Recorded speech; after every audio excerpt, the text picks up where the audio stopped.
Դուք լուր տվեցեք երբ է ժամանակ, մենք արդեն պատրաստ ենք։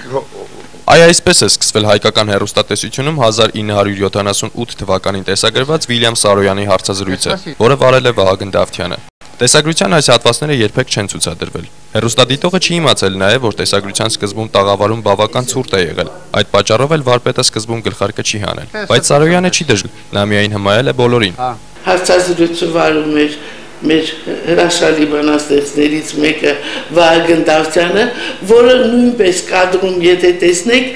իր հիացած այդ հիացմունքը չէր կարող անհնար բաներ տալ։ Եվ ինձ մնում էր ուղղակի այդ խոշոր, անընդհատ խոշոր պլաններով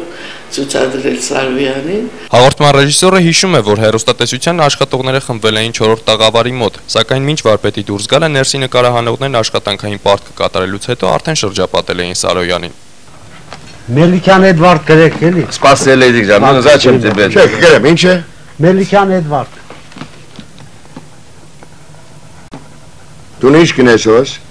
Աշխատին։ Երաժշտական մյուզիկի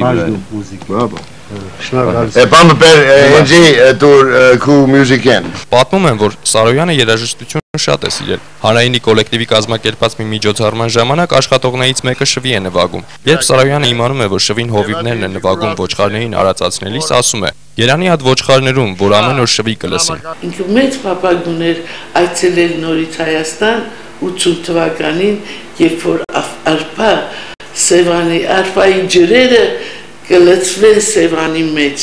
Ցավոք հիվանդությունը խանգարեց։ Չնայած Վիլյամ Սարոյանը 2 անգամ է այցելել հանրային հեռուստատեսություն, բայց նորքի բարձունքում հպարտ են, որ բարության քարոզ չի եւ հանրայինի պատմության ուղիները միացել են երկու կետում։ Կոնստանտին Ամիրակյան, Արման Ղարիբյան, Հայլուր։